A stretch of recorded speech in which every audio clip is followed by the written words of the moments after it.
Halo semua, kembali lagi bersama Hafi dari Bekas Lebih Baik. Kali ini kita akan sharing gimana caranya berjualan di Facebook biar cepat laku, bahkan untuk barang minusan. Dan ini adalah tampilan dari barang yang terakhir gue jual. Yang dimana itu adalah iPad Air 5 256 GB. Rame bukan yang minat? Yang dimana gue rasa masih banyak banget yang belum tahu caranya jualan di Facebook dengan cepat. So, langsung aja kita masuk ke bagian utamanya. Jadi, sebelum kalian mulai berjualan, kamu perlu tanya ke diri kalian sendiri. Apakah kalian tipikal orang yang mau jual cepat atau yang jualan dengan harga yang kalian inginkan? Karena dua hal ini memiliki variabel yang sangat penting, yaitu waktu. Kenapa? Karena nggak semua orang, dan saya yakin nggak semua orang tuh bisa kasih waktu lebih untuk mantengin layar Facebook kalian. Apakah ada yang chat, apakah ada yang nanya barangnya, apakah ada yang klik, itu kan nggak semua orang bisa terima hal itu. Nah, karena itu, kalian pertanyaan ke diri kalian sendiri, apakah aku ini mau jualan barang cepat atau ke barang dengan harga yang gue mau. Tapi kalau kalian tipikal orang yang ingin nunggu harga terbaik, itu sangat disarankan dan itu lebih baik karena meminimalisir kerugian dari barang second yang ingin kalian jual. Oke, langsung aja masuk ke yang pertama, yaitu visual. Kenapa visual? Karena visual atau lebih tepatnya foto produk itulah adalah hal pertama yang akan dilihat oleh calon buyer kita. Yang dimana secara pribadi aku masih sering lihat banget, banyak banget yang bikin fotonya itu masih gelap kayak gini, atau mungkin kurang terang, atau yang menarik, foto yang terlalu bagus kayak gini, itu kurang disarankan guys. Kenapa? Karena barangnya itu sangat kelihatan penjual alias tengkulak, yang dimana di Facebook itu kurang banget peminatnya jika orang jualan, dimana jualnya itu lewat toko besar, karena tipikal orang Facebook itu lebih suka cari barang yang dari user. Jadi saya ulangi lagi, itu jualannya itu suka banget cari second atau barang bekas yang dipakainya itu oleh bekas user sebelumnya, bukan dari toko.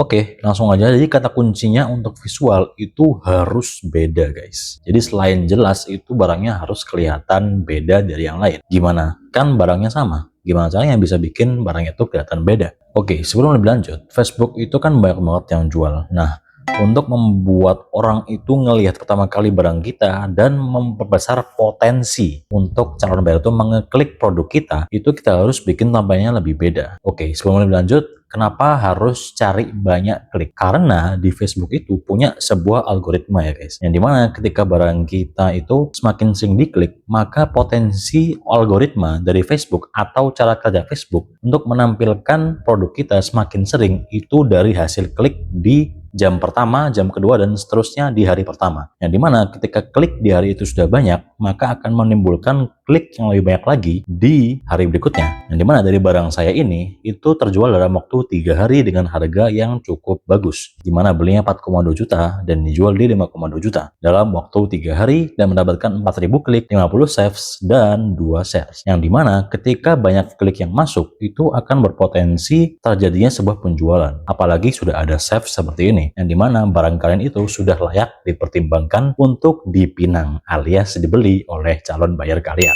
So, kalau dari cara gue itu adalah dengan mengganti wallpaper ya guys. Wallpapernya itu diganti pakai mungkin anime, jadi karakter-karakter yang bikin tampilan HP kalian atau unit kalian itu jadi beda. Nah, itu dari cara yang gue lakuin. Bisa kalian juga pakai wallpaper pemandangan, yang pokoknya jangan pakai wallpaper dari unitnya ya guys. Jangan pakai wallpaper bawaannya supaya tidak berbeda. Kemudian untuk pencahayaan, cari yang di bawah jendela atau sinar matahari yang membuat unit kalian itu lebih tersudutkan untuk terlihat. Nah, di sini gue contohkan di gambar ini. Nah, sekarang coba kalian bandingkan dengan foto yang ini. Kalian bisa nilai sendiri mana yang lebih bagus dan orang cenderung bisa pilih gambarnya. Kemudian jangan lupa untuk masukkan minus ya guys. Untuk minus ini kalian taruh di bagian belakang aja. Dari foto yang sederet misalnya ada 8 foto, maka kalian ditaruh foto ke 8. Dan kasih lingkaran ketika itu ada kerusakan yang mungkin kurang bisa dilihat secara detail kalau lihatnya nggak detail. Dan juga foto yang minus itu jangan ditaruh yang paling pertama ya guys, karena itu ya orang langsung skeptis kalau kalian taruh minusnya di awal. Usahakan taruh minusnya di foto terakhir saja.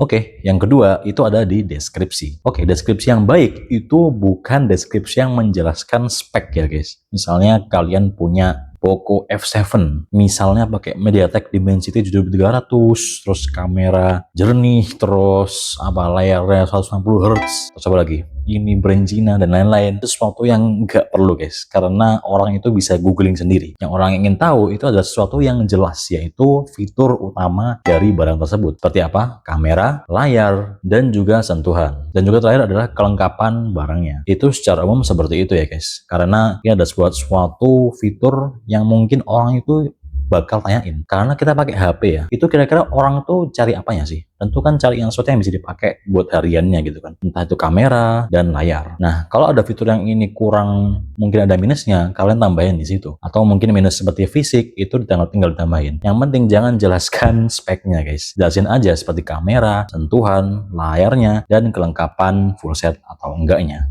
Oke, langsung yang terakhir itu ada di harga ya guys. Kenapa ini paling terakhir? Karena ini paling krusial sebelum orang mutusin ini layak atau enggak. Dan kemungkinan postscript harga di Indonesia itu kalian post berapapun pasti bakal ditawar ya guys. Semurah apapun dan semahal apapun harganya pasti ditawar. Oleh karena itu saranku untuk menambahkan harga sedikit lebih mahal dari harga yang ingin kalian jual. Misalnya kalian ingin jual iPad Air 5 di 5,2 juta. Nah, kalian jangan pasang harganya di 5,2 juta langsung. Jangan pasang harga net lah bahasanya. Pastikan Anda menambahkan 500.000 atau sampai 1 juta jadi harga aslinya. Supaya alih-alih ada yang nego, tapi untung juga kalau nggak ada yang nego. Dan akhirnya kalian dapat uang lebih banyak daripada harga jual yang sebenarnya kalian targetkan. Nah, kemudian yang terakhir ini yang bagian keempat adalah rajin-rajin bales chat guys. Nah, ini untuk yang cari harga terbaik ya guys. Ketika ada yang nanya, tapi mungkin kita tahu ya kalau banyak banget di Facebook tuh yang nanya doang tapi nggak jadi beli. Nah, itu sudah biasa guys. Mau kalian jual dimanapun, pasti bakal banyak yang nanya. Selama itu barangnya menarik, tapi kan nggak semua orang itu bakal jadi beli gitu. Ya nggak apa-apa. Tapi yang penting adalah kalian sabar dan jawabin aja semua chatnya. Selama chatnya itu mengarah ke penjualan, itu akan memperbesar kemungkinan barang kalian bakal dibeli. Karena kita nggak tahu guys, barang mana yang akan dibeli duluan, dan kita nggak akan tahu harga berapa yang akan diambil oleh buyernya. Karena dari pengalaman gue, justru ada pembeli yang dia nanyanya itu nggak spesifik, alias cuma nanya apakah ini masih ada, kemudian nggak jawab dia. Kemudian 4 hari setelahnya dia nanya lagi, mas harga pasnya berapa? Dan waktu itu aku kasih di harga yang lumayan cukup tinggi, dan ternyata dia deal loh. Nah, ini adalah tipikal buyer yang kita nggak tahu kapan munculnya. Oleh karena itu, sangat disarankan untuk membalas semua chatnya dengan sabar guys. Oke, itu aja 4 saran dari gue. Semoga semua bermanfaat dan semoga kalian sukses berjualan di Facebook. Dan kalau ada masukan lain, langsung aja ramein di kolom komentar. Jangan lupa subscribe. Dan ingat, bekas lebih baik ketika kita tahu main.